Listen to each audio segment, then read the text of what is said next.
Hour 1. The calm before the unravelling. The smell of faint jasmine and blood still hung in the stale air. The cracked ceiling fan spun lazily above, its blades scraping with each half-hearted rotation, trying and failing to beat the growing heat. Somewhere beyond the heavy velvet curtains, the streets of the city still simmered with the uneasy silence of something terribly wrong. Hassan, gold-toothed demon. Qasim lay sprawled against the king-sized bed, a Colt M1911 resting casually under his pillow. His shirt was open, revealing the tattoos that inked their way down his chest, scars of a past he never bothered to hide. Beside him, Mei Lin stirred, the Chinese model he'd stumbled across in the chaos a week ago. He didn't save her out of charity. He saved her because, in the madness, something about her eyes reminded him of life before the blood. Mei Lin's soft voice broke the stillness. "You haven't slept either." Hassan chuckled lowly, voice rough from cigarettes and war. "I sleep with one eye open, darling. Safer that way." He shifted, turning slightly to face her. His gold tooth glinted as he smiled. "Besides, I wouldn't want to miss a second looking at you." Mei Lin smiled faintly, but it didn't reach her eyes. Outside, in the far distance, faint popping sounds echoed. Not fireworks, not anymore. Gunfire. She heard it too. Her body stiffened against him. "Again," she whispered, barely audible. "They're getting closer." Hassan reached for the AR-15 resting against the nightstand.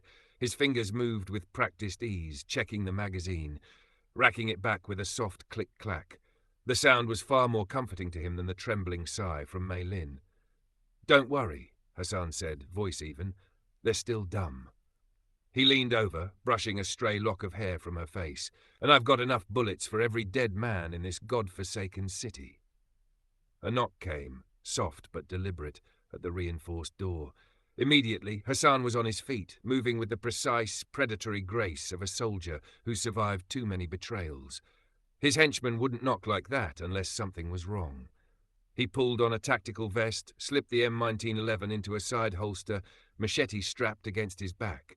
He opened the door just a crack. Kamal, his right hand a scarred, sharp-eyed man, leaned in. "Boss," he said, voice low, "the checkpoints fell. Police stations too. Military bases abandoned. City centers burning." Hassan's jaw tightened. "How bad?" Kamal hesitated, rare for him. "Sir, it's gone." A heavy silence fell between them. Hassan smiled thinly, almost amused. "Well," he murmured, "there goes the neighborhood." Behind him, Mei Lin sat up, her bare shoulders tense. Kamal's eyes darted to her, then back to Hassan. Unspoken questions simmering. Hassan closed the door, locked it, turned to Mei Lin. "Pack what you can," he said, voice turning hard now, commanding. 2 minutes, we move." Mei Lin blinked, confused. "Move? Where?" Hassan grabbed a map from the battered wooden table, spread it out, tracing a line from the city's chaos through rugged wastelands to the ports. "North," he said. "Out of this cursed land, then west, then Canada." She stared at him, unbelieving. "Canada? Hassan? How?" He smiled again, sharp and dangerous. Money, guns, favors, and a little betrayal, but he didn't say that part aloud. Instead, he holstered his rifle, flicked a wink at her, and added lightly, "Besides, darling, you always said you liked the cold." Tension built. City burning. Society falling. Small romantic moment under siege. Military drama about to burst open. 12 hours after the fall. Hour 2. Loyal dogs and broken radios. The hallway stank of smoke and blood. Kamal followed close behind Hassan, machete drawn, AR-15 tight against his chest. 2 other men, Javid and Hassan's newest runner Tariq, shadowed their steps like wolves, alert, silent. The building groaned above them, the distant thud of looters and something worse moving through the streets. Hassan kept Mei Lin close at his side. She wore a Kevlar vest too big for her slender frame and clutched a small backpack, nothing but essentials. She didn't complain once. Good. Hassan admired that. Weakness annoyed him. They moved through the empty lobby, glass doors smashed open to the night air. The sky burned orange beyond the ruined skyline. Static crackled in Hassan's earpiece, the secure line he'd kept open since the world started falling apart. "Asset Sierra Bravo 22, come in. Asset Sierra Bravo 22. An American voice, crisp, cold. CIA, most likely. Hassan stopped mid-stride. The henchman froze, watching. He pressed 2 fingers to his ear, responding calmly. "This is Gold-Toothed Demon, reading you." A pause. "Status report." Hassan's lip curled into a half smile. Typical. Always about control, never about people. City's gone, Hassan said, voice cool. Checkpoints fallen, police disbanded, military abandoned posts, zombies everywhere. Static hissed. Extraction point Echo 7 still secure. Proceed there immediately. Do not engage unless necessary. Prioritize survival. Hassan's eyes flicked to Kamal, who nodded almost imperceptibly. They knew what prioritized survival meant. Expendable assets were to be discarded if they became inconvenient. Still, Hassan answered smoothly, "Copy that. Moving now." The radio cut. No pleasantries, no promises, just cold orders. Hassan turned to Kamal, voice low. "Echo 7 is 5 clicks west, port's 10 clicks north." Kamal frowned. "You think they'll pull us out?" Hassan chuckled, grim and hollow. "No, Kamal. They'll put a bullet in my back if they get the chance." Maylin's face paled. She tugged at Hassan's sleeve. "Why not just run now? Why go to them at all?" He turned to her, voice dropping into that silky, commanding tone he used when lying through his teeth. "Because, darling, a liar's kiss is better than a truthful bullet." He turned back to the men, snapping into the leader they knew. "Gear up. We'll go to Echo 7, smile for the cameras, then we cut west." He paused, grin flashing. "And if they try anything, we'll show them why you don't corner demons." Kamal and Javid nodded without hesitation. Fierce loyalty. Tariq hesitated for half a second, but Hassan caught it, the slight stiffening of the shoulders, the glance away. Tariq was young, too young to survive what was coming. But Hassan needed every body he could command. For now, he clapped Tariq's shoulder roughly. "Stay sharp, boy. Smile when they lie to you. Shoot when they reach for the knife." Tariq swallowed hard and nodded. They pushed out into the streets. The city was an open wound. Burned cars, corpses, both breathing and not, littered the broken roads. The air buzzed with flies and the scent of rot. Hassan led them like a king walking through a dead kingdom. Calm, unafraid, eyes sharp, movements deliberate. Maylin stayed close, trusting him more than she should. As they moved, Maylin spoke quietly, almost hesitant. "Hassan, before all this, what were you really?" He gave a low laugh. "Which time?" She smiled weakly. "The beginning." Hassan shrugged one shoulder. "Street kid, Manila, fought for scraps, shot my first man before I grew my first beard. Americans liked me, said I had a talent for survival." He looked at her, something dark flickering in his gold-flecked eyes. "They trained me, paid me, turned me into a weapon they could point at their enemies." Maylin touched his hand, almost afraid. "And now?" He squeezed her fingers hard enough to hurt, then eased off.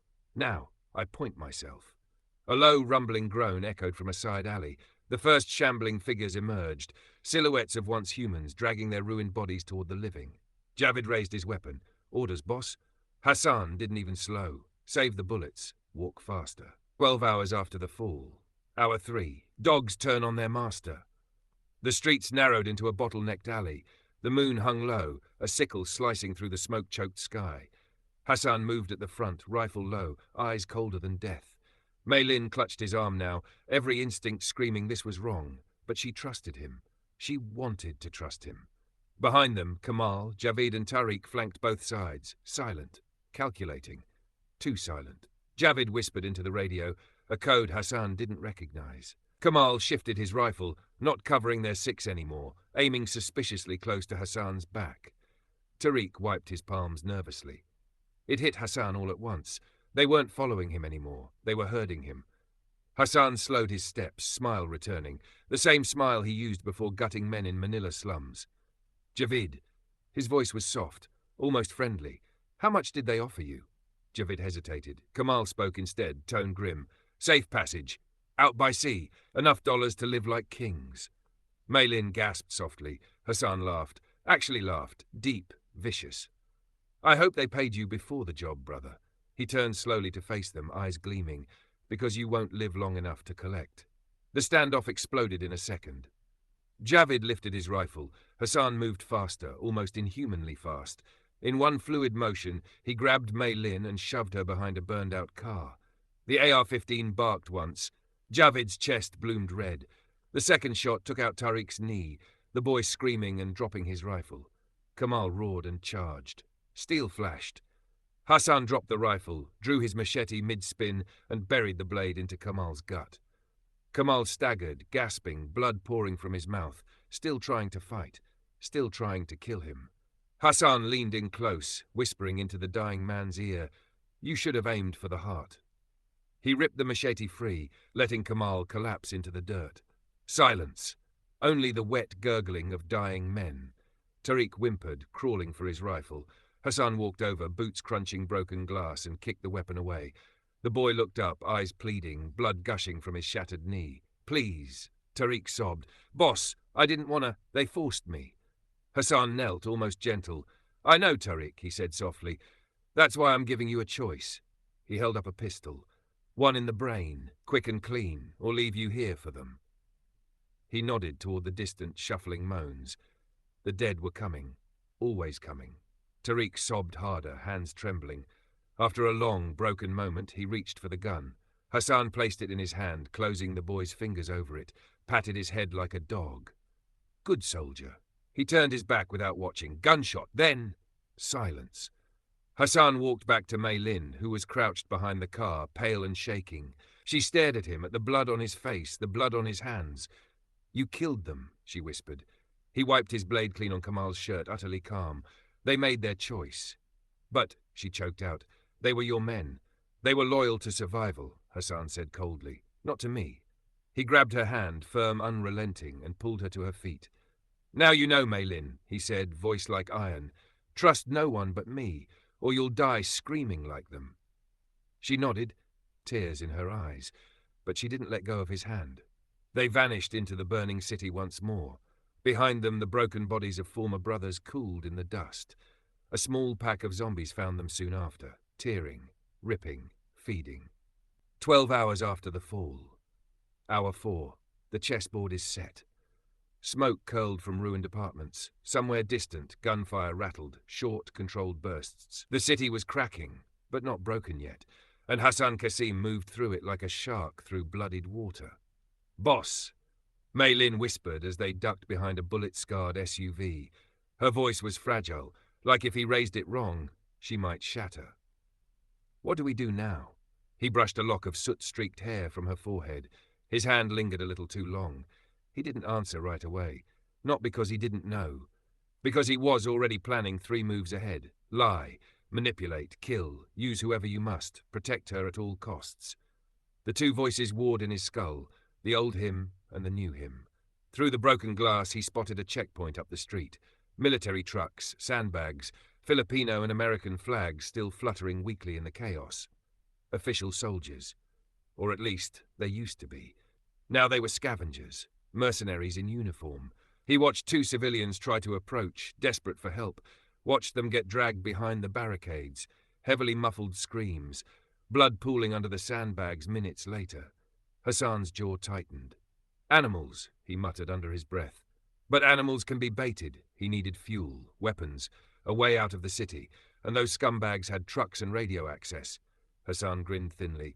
"Stay close," he told Mei Lin, voice low, magnetic. "Smile pretty. Let me do the talking." She gave a shaky nod. They moved. Checkpoint. Hassan approached boldly, rifles slung low, hand raised in false peace. 2 soldiers raised their weapons. American accents, lazy and cruel. "Stop right there, motherfucker. Hands where we can see 'em." Hassan obeyed. His smile was effortless, charming, almost friendly. "Relax, brother. I'm not here to die stupid." The soldiers eyed Mei Lin behind him, smirking. Well, maybe you 2 can be useful," the taller one sneered. Hassan laughed along with them. Casual, loose, reading every tiny twitch of their faces. "Lie. Manipulate, kill later." "I heard your broadcast," he said smoothly. "You boys looking for strong hands? Good guns? I got both." "And her?" The second soldier grinned nastily. Hassan's smile never cracked. Inside, he was already deciding which one to kill first. Minutes later, they were recruited. Mei Lin clung to him, pretending fear. Hassan had whispered in her ear before, "Trust me, whatever I say." The checkpoint commander, a bloated, sweaty American sergeant named Harrigan, eyed Hassan suspiciously but ultimately let him in. They sat inside the checkpoint's command tent. Dirty maps, broken radios, half-eaten rations, drunken laughter outside, the stench of blood. Animals, Hassan thought again. Night planning. After a fake meal, Hassan sat beside Mei Lin on a crate of ammo. Low voices. Private talk. She squeezed his hand. "I don't like this," she whispered. "You shouldn't," he said. She stared up at him, searching his face, saw something colder there, something sharper. "What are you planning, Hassan?" He leaned in close, whispered so only she could hear, "I'm going to burn them alive." The plan: win their trust overnight, sabotage their fuel supply, feed false information to desperate American survivors who'll come tomorrow. Start internal fighting between soldiers. Seize their radios and trucks, leave none alive, all to carve a road for himself and for Mei Lin straight toward the coast, where an American evacuation point waited, his supposed masters, and then maybe betray them too, maybe leave them drowning in their own blood.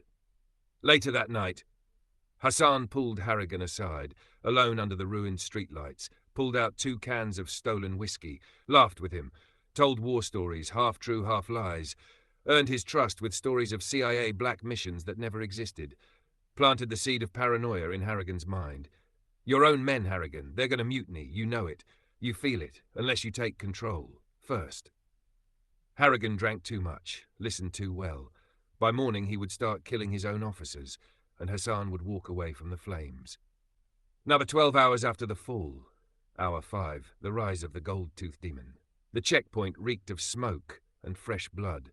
Corpses slumped over sandbags, rifles still clutched in dead fingers. Some of the soldiers, half drunk, half crazed, had turned on each other when Harrigan, paranoid and stumbling, started the bloodbath. All as Hassan had planned. Now, Hassan walked through the wreckage, AR-15 slung over his shoulder, his Colt heavy at his hip. Mei Lin stayed close, hugging herself against the chill rising from the ruined street. She stared at him differently now, like he was something powerful, something terrifying, but still hers. Around the burned-out trucks, a few survivors gathered. 2 former soldiers, bloody and shocked, a mechanic, young and trembling, 3 civilians, rough men with tattoos and prison eyes, a terrified teenage boy holding a hunting rifle with both hands like it might save him, leaderless, broken, exactly how Hassan wanted them. No hesitation. He stepped onto an overturned crate, raised his voice, calm, commanding. "You have 2 choices," Hassan said, voice cutting through the smoke. "Die here scavenging like rats, or follow me, and maybe live to see another sunrise." Their eyes flickered, suspicious, hopeful, desperate. He pointed to the teenager. "You," he said sharply. "What's your name?" The boy flinched. "Rafiq, sir." "You're a soldier now, Rafiq," Hassan said without missing a beat. "You want to live?" Rafiq nodded frantically. "Good. Stand straight when you talk to me." The boy jerked upright, blinking tears from his eyes. Hassan turned to the others. "I don't give a damn about your pasts," he said.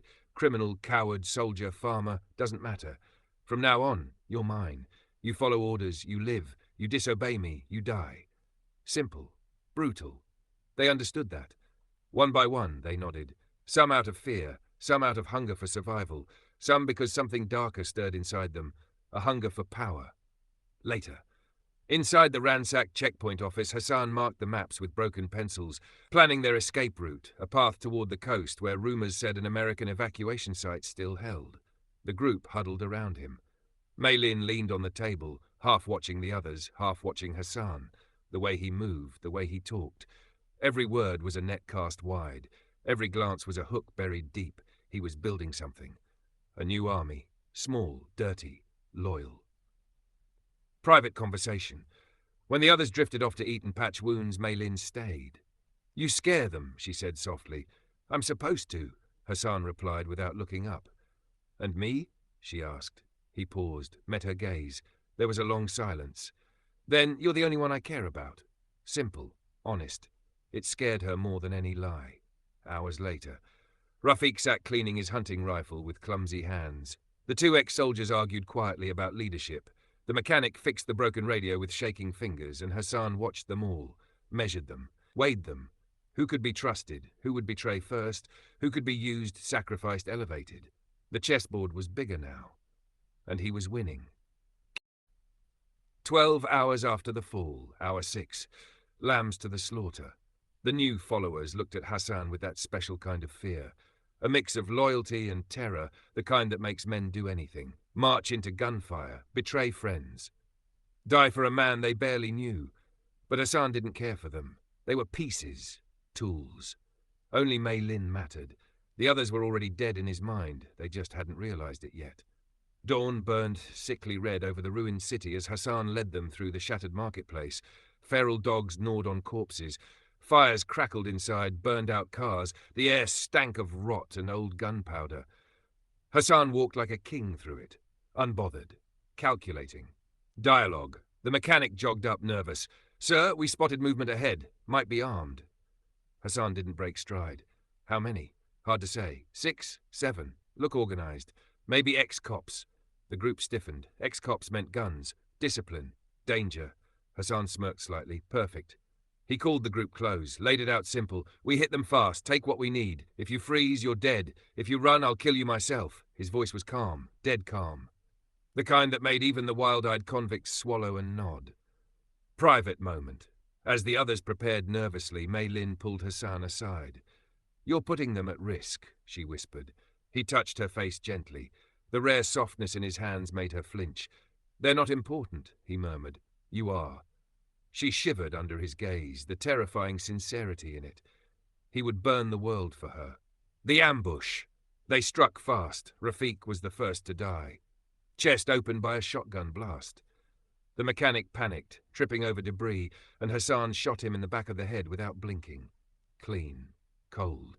The ex-cops shouted orders, returning fire. The air filled with screams and gunfire. Blood slicked the cracked pavement.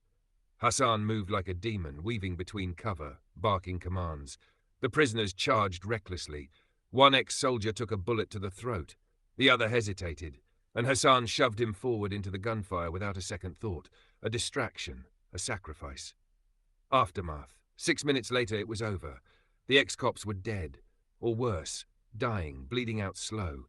The followers were down to 2 men now. Tattooed ex-convicts, hard-eyed, savage, scared of him. Exactly right. Dialogue. Hassan kicked a dying cop onto his back. The man gurgled blood, reaching for Hassan weakly. Hassan leaned down. "You chose the wrong side," he said, almost kindly. Then crushed the man's throat under his boot. No anger, just cold arithmetic. Regrouping. The spoils were rich. Shotguns, ammo, radios. Enough for the next step. Hassan handed Mei Lin a sidearm, a sleek black pistol. She hesitated. He nodded once. "You'll need it." Mei Lin's hands shook as she tucked it into her jacket, another chain binding her to him. Private reflection. That night, as they camped in the ruins of a collapsed mosque, Hassan sat alone by the broken altar. Mei Lin slept fitfully nearby, curled in a threadbare blanket. He watched her breathe. In the darkness, the truth echoed clear in his mind. The others are pawns. She is the queen. And the game had just begun. 12 hours after the fall. Hour 7. Wolves in wolves' clothing. The sun was a dim, colourless smudge behind the smoke-choked sky. The city moaned in the distance, the low, broken sounds of something dying. Hassan wiped blood from his knuckles. Fresh blood. Not zombies. People. New blood. They found the new recruits outside a looted petrol station, a broken family unit, a bitter, chain-smoking aunt, 2 sharp-eyed teenage brothers, a heavy-set man with trembling hands, desperate, tough, willing to believe anything if it meant survival. Perfect. Dialogue. The fat man pleaded as Hassan circled them. We can fight. We can help. We're not cowards, sir." Hassan studied them like animals in a cage. He nodded slowly, offered his hand. "Then prove it." The man grasped Hassan's hand. The machete flashed once, and the man's hand hit the ground, twitching in the dirt. Emotional brutality. The others screamed. The boys tried to run. Hassan's remaining henchmen clubbed them down with rifle butts. Hassan crouched over the writhing man, whispering, "Survival costs. You pay now, or you pay later." He stood up, wiping the blood on his pants casually. The heavy man, sobbing, nodded through gritted teeth. Broken. Owned. Private moment with Mei Lin. Later, behind a burnt truck carcass, Mei Lin confronted him. Her voice cracked. Real hurt. "You're turning into one of them," she said. Hassan touched her cheek, thumb tracing her jawline. "No," he said softly, "I was always this." A sad, brutal truth. He kissed her forehead, lingering, almost reverent, and she closed her eyes. Even knowing what he was, she didn't pull away. She was all he cared for. She was the only real thing left. Everything else could burn. Plotting deeper betrayal.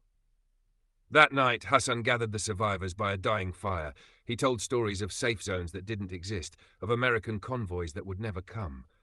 He fed them hope like poisoned meat, easy lies, sweet lies. And they swallowed it whole. He needed numbers. He needed bait. He needed lambs for the slaughter when the real enemies came. Heavy dialogue. One of the teenage brothers, the older, bolder one, questioned him. "You sure about this route, boss? Sounds crazy. Everyone's headed east, not north." The firelight danced in Hassan's gold tooth as he smiled. "You think you know better?" Soft voice, almost kind. The boy hesitated. "No, sir." Hassan nodded. "Good. Next time you question me, you kneel first." The boy paled. The message was clear. Loyalty or death spy drama begins.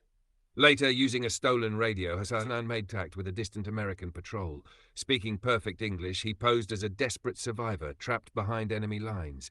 He fed false coordinates, false reports, false promises, drawing the Americans closer, setting them up. Setting the stage for betrayal. Private bonding with Mei Lin. At midnight, Hassan found Mei Lin alone, sitting under a shattered billboard. She was trying to light a cigarette with shaking hands. He took the cigarette from her, lit it smoothly, and tucked it between her lips. "You'll need a stronger heart," he murmured. She exhaled smoke shakily. "Or a colder one," she whispered back. He smiled sadly. "Stay close to me," he said. "Everyone else is already dead." To Hour 8, Ashes and Chains. The night air was thick with ash. The city's fires blurred the stars into a dull smear overhead.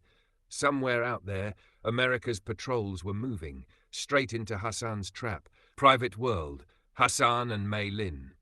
Under the ruins of an abandoned train station, Hassan and Mei Lin sat apart from the others, hidden in the velvet darkness. Their world was smaller now, more intimate, more poisoned. Mei Lin hugged her knees, staring blankly into the dark. "How many more are you going to lie to?" she asked softly. "As many as it takes," Hassan said, voice low even. "You used to tell me the truth," she said, her voice cracking slightly. Hassan shifted closer, his AR-15 slung lazily over his shoulder. He touched her wrist, gentle, careful, as if she were something breakable he didn't want to smash. "I only lie to them," he murmured. "To you, I show the monster." Silence, a grim sort of intimacy. Emotionally brutal command. Back at the campfire, the older teenage brother, scared and desperate, tried to desert. Tried to slip away into the night. Bad mistake. Hassan caught him personally, tackled him into the dirt, pinned him down with a knee on his back. The boy begged, "I swear, I won't say anything, please." Hassan's followers hesitated, watching with wide, hungry eyes. This was a test. A ruler who showed mercy now would lose everything. Hassan didn't blink. He pulled out his Colt M1911, pressed it coldly to the back of the boy's skull, and pulled the trigger. One shot. One less liability. Mei Lin's silent horror. When he returned to their shadowed corner, blood spattered on his shirt, Mei Lin said nothing. But he saw it. The way she flinched slightly when he sat beside her. She loved him, she feared him, and she still stayed. Hassan brushed a bloodstain off his forearm, watching her in the gloom. "You think I'm a monster," he said. "No," Mei Lin whispered after a long moment. "I think you're the only thing still breathing that gives a damn whether I live or die." Her voice cracked on the last word. It was a confession, a plea, a surrender. Hassan smiled grimly, the same way a wolf might smile at a wounded animal. He placed his hand gently at the back of her neck, pulling her forehead to his. "We survive," he whispered. "Manipulation intensifies." Later, Hassan rallied the rest of the group. He pointed north, toward the fake American convoy he had lied about. "We move at first light," he ordered. "We meet our ticket out of this hell." The aunt lit another cigarette with shaking hands. No one dared question him now. Spy drama update. Through the stolen radio, Hassan kept whispering false coordinates to the American patrols. He promised survivors, weapons, intel on the outbreak, all lies, all bait. He was building a meat grinder, and they were walking into it blind. Private flashback. As Hassan cleaned his machete, he drifted into memory. Afghanistan, years ago. A younger Hassan under CIA command, executing prisoners quietly behind a shack, disposable men who knew too much. "You're doing good work," the American handler had said, clapping his back. "Good dogs always eat first." The memory curdled in his stomach. He was nobody's dog anymore. 12 hours after the fall, hounds turn on hounds. The air was deathly still. No more sounds of burning, no more gunshots, just the heavy breathing of men who realized they were trapped by their own loyalty. Private world, Hassan and Mei Lin. The train station ruins groaned under the cold dawn wind. Hassan and Mei Lin sat hidden under twisted iron beams, their faces closed, whispering. "I don't trust them anymore," Mei Lin said, voice trembling. "They look at you like you're a loaded gun." Hassan gave a faint, humorless chuckle. "I am a loaded gun." He brushed a strand of her hair behind her ear, gaze tender in the shadows. "I only stay human because you're here," he said. Mei Lin's fingers found his hand, small, fragile, shaking. Neither of them said the words. They didn't have to. The brewing coup. Elsewhere among the ruined station, whispers rose. 3 of the new followers, tough, desperate men Hassan had recruited with empty promises, were plotting. A coup, an ambush. Tonight, one hissed, when he sleeps. "He's lost it, killing kids, lying about the convoy. He's going to get us all killed." They shook hands over the dirty ground, sealed it. Back to Hassan. Hassan stared at the dying embers of the campfire. He knew, had known it the moment the whispers started. A lifetime of blood and betrayals sharpened his senses like a blade. The unpredictable twist. Hassan strikes first. That night, Hassan didn't sleep. Instead, he set the trap. When the 3 traitors crept toward his hidden alcove with knives and stones, Hassan was already waiting. Crouched in the darkness like a wolf. No speeches, no warnings. The first man took 2 bullets, chest, head, dropped like a puppet with its strings cut. The second charged, screaming in fear. Hassan caught him by the throat mid-swing, slammed him against the shattered concrete wall, and stabbed his machete deep into the soft flesh under the chin, blade punching through the skull into brain. The third turned to flee. Hassan shot him in the spine, walked up to his writhing body, and stomped on the back of his head until the skull split open.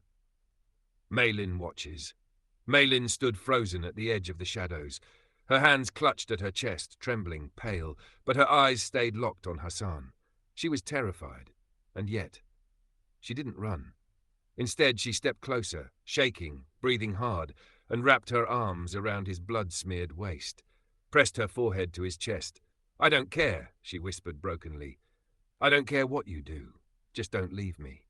Hassan's ruthless control over the group.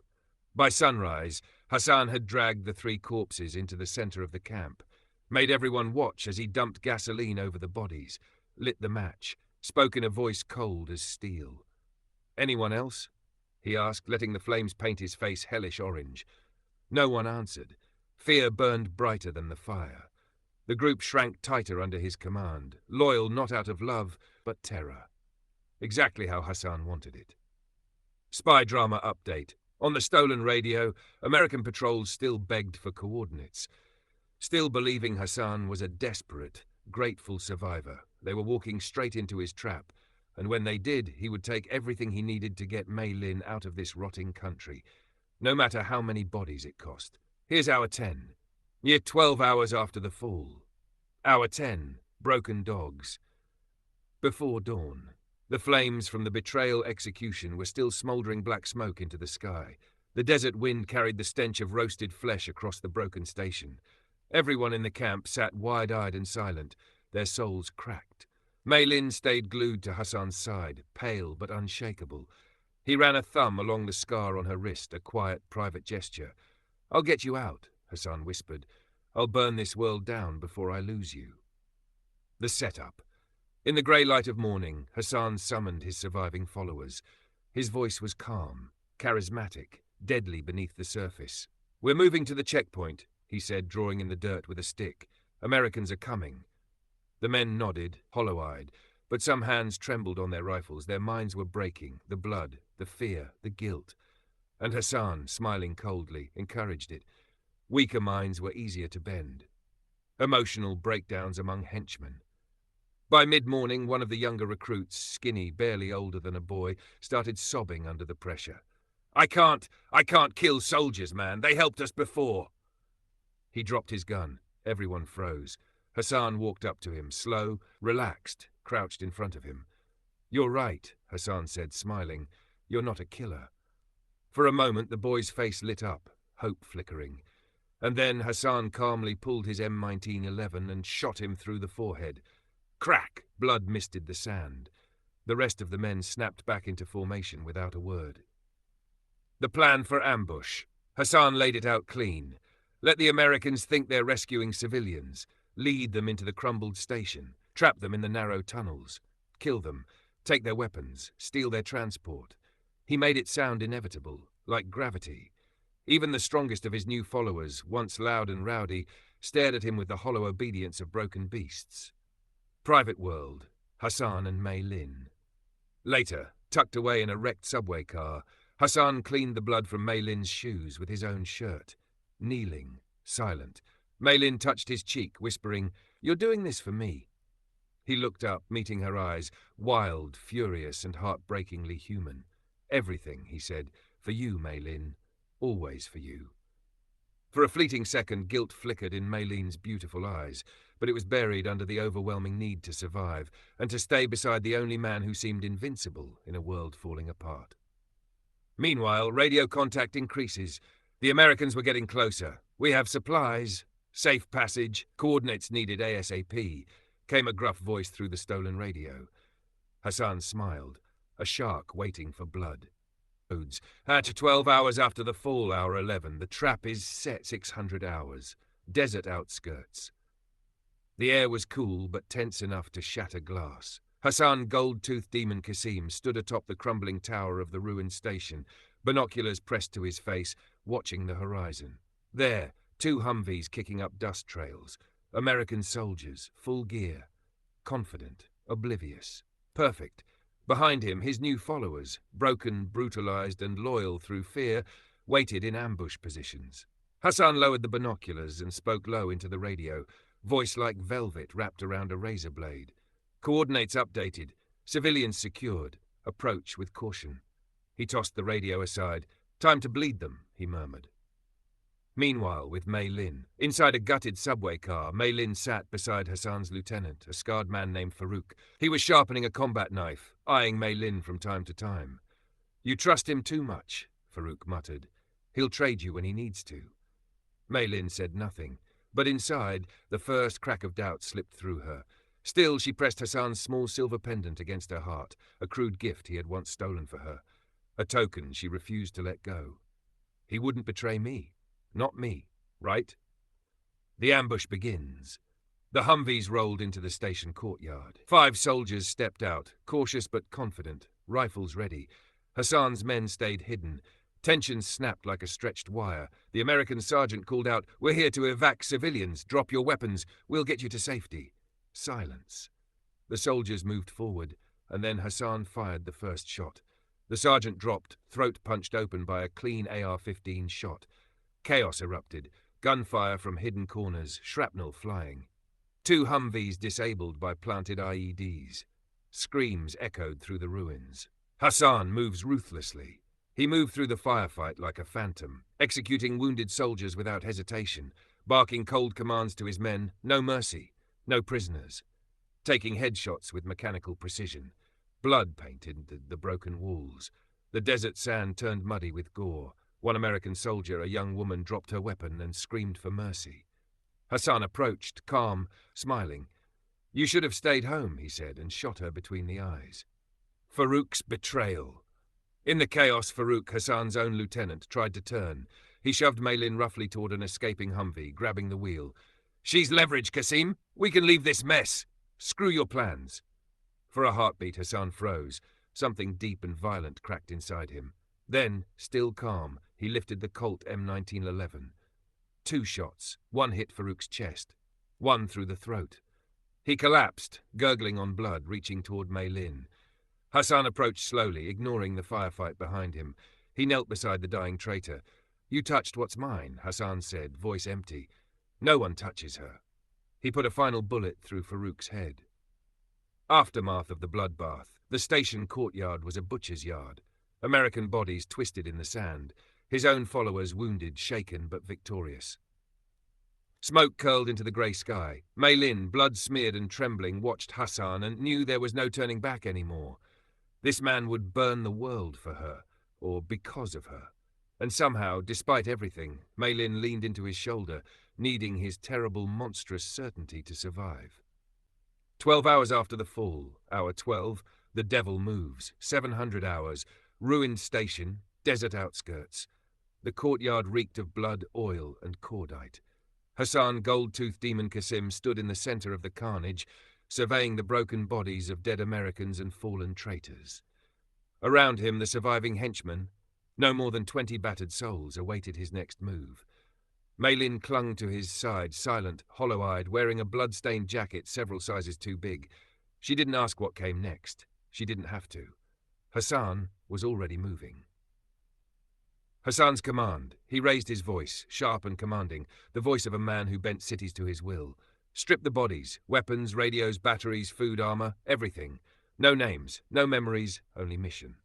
The men moved like shadows, looting everything of value. One of his newer followers, a thin teenager with hollow cheeks, asked quietly, "Boss, what about the dead?" Hassan didn't even blink. Leave them for the crows. Radio intercept. From the American sergeant's captured radio, Hassan listened. Alpha Patrol not responding. Possible hostile engagement. Deploying drone reconnaissance and QRF units. ETA 30 minutes. Possible HVT in sector. He smiled. Thin, feral. They knew he was here now. They would come, and they would burn everything to find him. Good. The plan. He called his inner circle together. Maps, stolen American coordinates, and his own brutal intuition spread across a broken table. West, he said, tapping a cracked road on the map. Border checkpoint ruins. From there, Northern Passage. Canada accepts refugees still. We infiltrate, disappear among the flood. A grizzled older follower squinted. Canada? You think we can cross borders? Now? With this madness? Hassan's smile was cold. Not all of us. Most of you will die, but I will cross, with her. He motioned to Mei Lin, who stared back, trembling, but somehow still there. Hassan leaned closer, voice almost a whisper, dangerous and magnetic. You want a chance to survive? You follow me, or you die here with the worms. Silence. Then one by one, grim, broken, desperate, they nodded. Final preparations. Hassan divided the group. Shock team. Heavily armed, stolen Humvees create a diversion to draw American reinforcements. Ghost team. Hassan, Mei Lin, and a few elite loyalists, traveling hidden routes. He handed Mei Lin an M4 rifle, checked the magazine for her, then softly kissed her forehead. You stay close, he murmured. Always close. She nodded, clutching the weapon with trembling hands. The exodus begins. By 0730 hours they were moving. The desert swallowed them, like insects skittering under a vast, dying sun. Behind them, smoke columns from burning Humvees, the rising whir of approaching military drones, screams from American soldiers stumbling into their traps. Ahead of them, broken towns, border ruins, a mad, blood-soaked dream of Canada. Mei Lin and Hassan, private moment. As they moved through a shattered ravine, the sun starting to glare, Mei Lin suddenly stopped. Hassan, she whispered. He turned, weapon ready. But when he saw her face, he lowered it. Tears glistened in her eyes. Will you really get me there? To Canada? He didn't answer with words. Instead, he pulled her close, pressed his forehead to hers, and said low, I'll burn the world if I have to. For you. She closed her eyes, just for a second, believing it, wanting to believe it, even if it meant becoming monsters together. Final moments of hour 12. The sun burned higher. The first American drones buzzed overhead, but Hassan's ghost team stayed hidden, shadows among the ruins. In the far distance, gunfire erupted, the shock team doing their suicidal duty. Hassan didn't look back. He kept Mei Lin in front of him, guiding her, shielding her. The migration had begun. The Warlord was moving, and nothing, not armies, not zombies, not governments, would stop him now. End of 12-hour survival arc. Key developments.